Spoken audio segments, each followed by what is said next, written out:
Bus ಸ್ಟ್ಯಾಂಡಲ್ಲಿ ಎಲ್ರಿಗೂ ಒಂದು problem ಆಗ್ತಿರುತ್ತೆ. ಪಟ್ ಅಂತ ಬಸ್ ಸಿಕ್ಕಿದ್ರೆ ಎಲ್ರಿಗೂ ಖುಷಿಯಾಗಿರುತ್ತೆ. ಅದೇ ರೀತಿ ಪಟ್ ಅಂತ ಬಸ್ ಸಿಕ್ಕಿಲ್ಲ ಅಂತಂದರೆ ಬೇಜಾರಾಗಿರುತ್ತೆ. ಹಾಗೆ ನನಗೂ ಕೂಡ ಬೇಜಾರಾಗ್ತಿದೆ. ಏನು ಮಾಡೋದು ಗೊತ್ತಾಗ್ತಾ ಇಲ್ಲ. ಬಸ್ ಅವಾಗಿಂದ ಬರ್ತಾ ಇಲ್ಲ. ಅರ್ಧ ಗಂಟೆಯಿಂದ ಕಾಯ್ತಾ ಇದ್ದೀನಿ. ಬಂದಿಲ್ಲ ಅಂದ್ಬಿಟ್ಟು ಸಿಕ್ಕಿದ್ದು ಒಂದು ಬಸ್ನ ಹತ್ಕೊಂಡು ಹಾಗೆ ಮೆಟ್ರೋ ಸ್ಟೇಷನ್ ಬಂದೆ. ಮೆಟ್ರೋ ಸ್ಟೇಷನಿಂದ ಮತ್ತೆ ಯಾವ ಪ್ಲೇಸಿಗೆ ಹೋಗಬೇಕಿತ್ತೋ ಆ ಪ್ಲೇಸಿಗೆ ಬಸ್ ಹತ್ಕೊಂಡು ಹೋಗ್ತಿದ್ದೀನಿ. ಯಾಕಪ್ಪ ಇದು ಬಸ್ಸಲ್ಲೆಲ್ಲ ಅಲಿತಿದ್ದಾಳೆ, ಎಲ್ಲಿಗೆ ಹೋಗ್ತಿದ್ದಾಳೆ ಅಂತ ಹೇಳಿ ಒಂದು ಕ್ವಶನ್ ಬಂದಿರುತ್ತೆ ನಮಗೆ ಆಲ್ರೆಡಿ. ಹಾಗಾಗಿ ಎಲ್ಲಿಗೆ ಹೋಗ್ತಿದ್ದೀನಿ, ಏನು ಅಂತ ವಿಶೇಷ ಅಂತ ಹೇಳ್ತೀನಿ ಬನ್ನಿ. ಏನಪ್ಪ ವಿಶೇಷ ಅಂತಂದರೆ, ನಾನು ನನ್ನ ಫ್ರೆಂಡ್ಸು MSc ಮುಗ್ದಾದ್ಮೇಲೆ ಎಲ್ಲೂ ಸಿಕ್ಕೇ ಇದ್ದಿಲ್ಲ.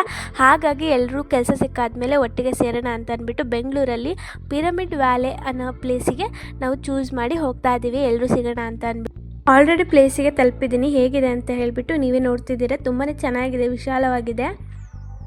ಹಾಗೆ ಎಲ್ಲರೂ ನನ್ನ ಫ್ರೆಂಡ್ಸ್ ಆಲ್ರೆಡಿ ಬಂದುಬಿಟ್ಟು ವೆಯ್ಟ್ ಮಾಡ್ತಾಯಿದ್ರು. ನೀವೇ ನೋಡ್ತಿದ್ದೀರಾ ಹೇಗೆ ಕೂತಿದ್ದಾರೆ ಅಂತ ಅಂದ್ಬಿಟ್ಟು. ವೆಯ್ಟ್ ಮಾಡ್ತಾ ಮಾತಾಡ್ಕೊತ ಕೂತಿದ್ದಾರೆ ಆರಾಮಾಗಿ ಹರಟೆ ಹೊಡ್ಕೊಂಡು. ಎಲ್ರಿಗೂ ಹರಟೆ ಹೊಡೆದು ಸುಸ್ತಾಗಿ ಹೊಟ್ಟೆ ಹಸಿತಾ ಇತ್ತು. ಹಾಗಾಗಿ ಎಲ್ಲರೂ ಊಟಕ್ಕಂತ ಹೋದ್ವಿ. ಅಲ್ಲಿ ಫ್ರೀ ಊಟ ಇತ್ತು. ಹಾಗೆ ಫ್ರೀ ಊಟನೇ ಚೆನ್ನಾಗಿ ಊಟ ಮಾಡಿದ್ವಿ. ಅನ್ನ ಸಾಂಬಾರು ಮತ್ತು ಮೊಸರು ಕೊಟ್ಟಿದ್ದರು. ತುಂಬಾ ಚೆನ್ನಾಗಿತ್ತು. ನೀವು ಹೋಗಿ ಅಲ್ಲಿ ವಿಶಾಲವಾದ ಪ್ಲೇಸಿಗೆ ಹೋಗಿ ನೆಮ್ಮದಿಯಿಂದ ಆರಾಮಾಗಿ ಹೋಗಿ ಬರ್ಬೋದು. ಹಾಗೆ ಪ್ಲೇಟ್ ವಾಶ್ ಮಾಡಿಬಿಟ್ಟು ನೀರು ಕುಡಿದ್ಬಿಟ್ಟು ಬಂದ್ವಿ. ಊಟ ಏನೂ ಆಯಿತು. ಇನ್ನೇನಿದೆ ಅಲ್ಲಿ ನೋಡೋಕ್ಕೆ, ಅಷ್ಟೇ ನಾವು ಮುಗೀತಾ ಅಂತ ಕೇಳ್ತಿರ್ಬೋದು. ಹಾಗೆ ಏನೇನಿದೆ ಅಂತ ತೋರಿಸ್ತೀನಿ ಬನ್ನಿ. ಅಲ್ಲಿ ವಾಶ್ರೂಮ್ ವ್ಯವಸ್ಥೆ ಕೂಡ ಇದೆ.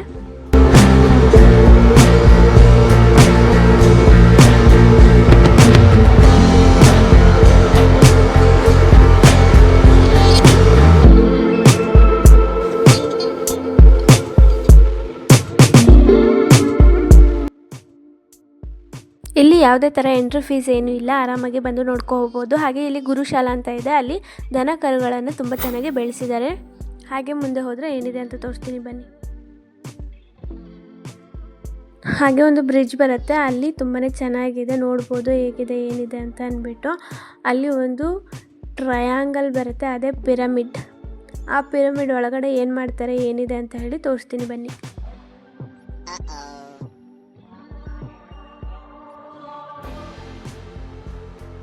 ಸ್ಲಿಪ್ಪರ್ ಬಿಚ್ಚಿ ಒಳಗಡೆ ಹೋಗಬೇಕು. ಒಳಗಡೆ ಹೋದರೆ ಫುಲ್ಲು ಸೈಲೆಂಟಾಗಿರುತ್ತೆ. ಏನಪ್ಪ ಈ ಸೈಲೆನ್ಸು, ಏನು ನಡೀತಿದೆ ಅಂತ ಹೇಳಿದರೆ, ಸೀದಾ ಮೆಟ್ಲು ಹತ್ಕೊಂಡು ಹೋದರೆ ಈ ರೀತಿ ಕತ್ತಲೆ ಕೋಣೆಯಲ್ಲಿ ಧ್ಯಾನ ಮಾಡ್ತಾ ಕೂರಬೇಕು. 30 ನಿಮಿಷ ಧ್ಯಾನ ಮಾಡಾದ್ಮೇಲೆ ಈಗ ಒಳಗಡೆ ಈ ರೀತಿ ಮಾರಾಟಕ್ಕೆ ಇಟ್ಟಿರ್ತಾರೆ. ತುಂಬ ವಸ್ತುಗಳನ್ನು ಬೇಕಾದರೆ ತೊಗೋಬೋದು, ಬೇಡದಂದರೆ ಬರ್ಬೋದು. ಹಾಗೆ ಸ್ವಲ್ಪ ಕಾಸ್ಟ್ಲಿನೂ ಇರುತ್ತೆ, ನಾರ್ಮಲ್ಲೂ ಇರುತ್ತೆ. ಹಾಗೆ ಇಲ್ಲೊಂದು ಬುದ್ಧ ಮಲ್ಕೊಂಡಿರೋ ಅದು ಸ್ಟ್ಯಾಚು ಥರ ಹೀಗಿರುತ್ತೆ. ಅದರಲ್ಲಿ ಬೇಕಾದ್ರೆ ಆರಾಮಾಗಿ ಫೋಟೋ ತೊಗೊಂಡು ಬರ್ಬೋದು. ಈ ರೀತಿ ವಸ್ತುಗಳೆಲ್ಲ ಇದ್ದಾವೆ. ಅಲ್ಲಿ ಬೇಕಾದರೆ ನೀವು ಶಾಪಿಂಗ್ ಮಾಡ್ಬೋದು.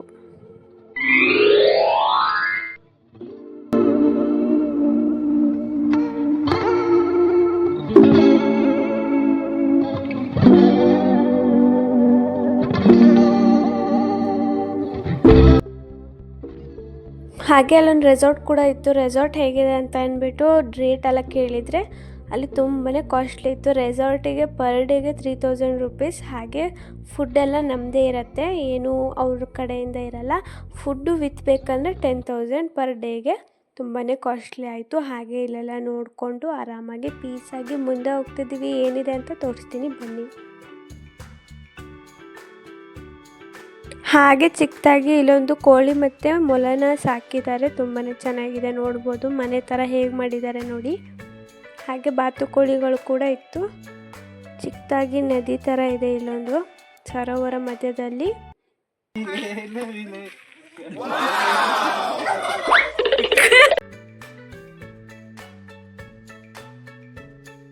ಹಾಗೆ ಮುಂದೆ ಹೋದರೆ ಅಡ್ವೆಂಚರಸ್ ಗೇಮ್ ಇತ್ತು. ಅಲ್ಲಿ ಏನೇನಿದೆ ಅಂತ ತೋರಿಸ್ತೀನಿ ಬನ್ನಿ. ಅಲ್ಲಿ ಎಲ್ಲ ಪೇ ಮಾಡಬೇಕಾಗಿರುತ್ತೆ ಅಡ್ವೆಂಚರಸ್ ಗೇಮ್ ಆಟಾಡಬೇಕಂತಂದರೆ. ಚಿಲ್ಡ್ರನ್ಸಿಗೆ ಬೇರೆ ಇರುತ್ತೆ, ದೊಡ್ಡವರಿಗೆ ಬೇರೆ ಇರುತ್ತೆ. ನೋಡ್ಬೋದು ಹೇಗಿದೆ ಅಂತ ಅಂದ್ಬಿಟ್ಟು. ಹಾಗೆ ನಾವು ಒಂದು ಆಟ ಆಡೋಣ ಅಂತ ಅಂದ್ಬಿಟ್ಟು ಜಂಪ್ ಆಟ ಆಡೋಕ್ಕೆ ಹೋದ್ವಿ.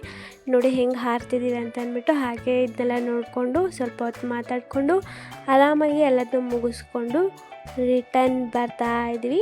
ನೋಡಿ ಜೋಕಾಲಿ ಕೂಡ ಇದೆ, ತುಂಬಾ ಚೆನ್ನಾಗಿತ್ತು. ಹಾಗೆ ರಿಟರ್ನ್ ಮೆಟ್ರೋ ಕಡೆಗೆ ನಮ್ಮ ಊರಿಗೆ ಮರಳಿ ಬಂದಾಯಿತು. ಬಾಯ್.